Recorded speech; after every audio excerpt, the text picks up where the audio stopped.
अब हम लोग पढ़ेंगे उपसौर, उपसौर और अपसौर के बारे में, जिसे इंग्लिश में कहते हैं उपसौर को कहते हैं पेरिहेलियन, अपसौर को बोलते हैं एफिलियन।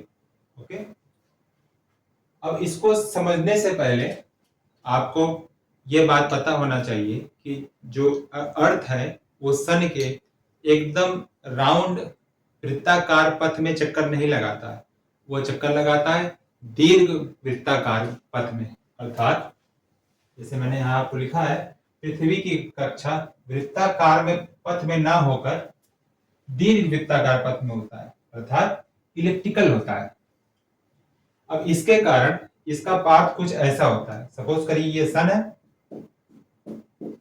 अब ये सन से इसका पाथ होता है ऐसा, कभी बिल्कुल दूर जाता है फिर पास आता है, फिर दूर जाता है फिर पास आता है। समझ में आ रहा है? तो ये जब अर्थ के जिस दिन सबसे पास आता है उसी को हम लोग कहते हैं अपसौर। उसी को जिस दिन जिस दिन अर्थ सूर्य के सबसे पास आता है उसी को कहते हैं अपसौर, और ये समय होता है 3 जनवरी। Very important question. और इसी के विपरीत जैसे मैंने यहां लिखा, 3 जनवरी के दिन उपसौर की घटना घटती है जब पृथ्वी सूर्य के सबसे निकट आती है, उसी दिन को हम लोग कहते हैं उपसौर। और इस दिन पृथ्वी से सूर्य की दूरी होती है 14.7 करोड़ किलोमीटर। कितनी होती है?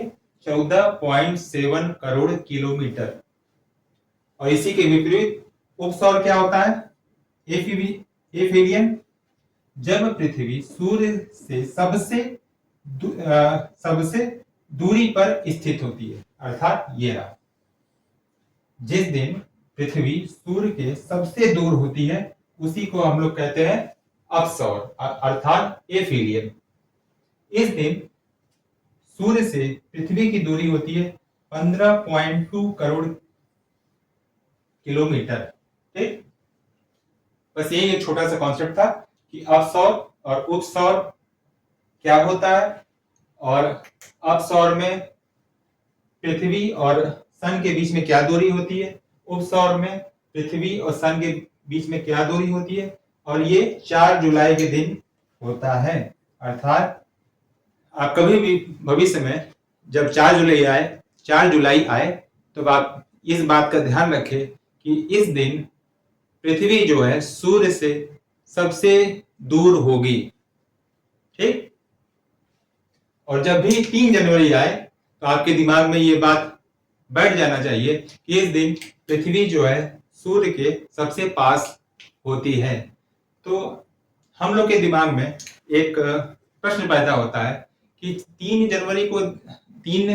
जनवरी के दिन तो बहुत ठंडी होती है, तो ठंडी के मौसम में पृथ्वी सन के सबसे पास कैसे है? उसका कारण कुछ और है। उसका कारण ये है, हल्का सा मैं शॉर्ट में आपको बता दूं कि भले वो पास में है, भले अर्थ के पास में सन आ चुका है, लेकिन उस समय 3 जनवरी के दिन सन जो होता है वो सूर्य जो सन होता है वो हमारे अर्थ के दक्षिणी गोलार्ध में लंबवत चमकता है, और हम लोग का जो भारत है वो यहाँ स्थित है कर्क रेखा पे, और सन मकर रेखा पे चमकता है। यहाँ सन यहाँ चमकता है तो इसकी तिरछी किरण पहुंचती है कर्क रेखा पर। यही कारण है कि जनवरी के दिन हम लोग के यहाँ पे ठंड पड़ती है। तो इसका मतलब ये नहीं कि ये बहुत पास है तो बहुत ज्यादा पड़ेगी गर्मी, ये इसका उससे कोई कुछ भी लेना देना नहीं है। बस आप इतना दिमाग में बैठाइए कि 3 जनवरी के दिन पृथ्वी जो है सूर्य के सबसे पास होता है, जिसे हम अपसौर कहते हैं। और 4 जुलाई के दिन पृथ्वी जो है सन से सबसे दूर होता है, जिसे अपसौर कहते हैं। और इसी कॉन्सेप्ट के थ्रू हम लोग सूर्य और पृथ्वी के मध्य दूरी निकालते हैं। जब सबसे पास होती है तब उसकी दूरी होती है 14.7 करोड़ किलोमीटर, और जब सबसे दूर होती है तो होता है 15.2 किलोमीटर। अब इनको जोड़ के 2 का भाग दे देंगे, अर्थात निकाल लेंगे एवरेज। तब अर्थ से और सन की डिस्टेंस आई 14.9 करोड़ किलोमीटर, अप्रॉक्स में 15 करोड़ किलोमीटर। ठीक, ये रहा एक छोटा सा कॉन्सेप्ट।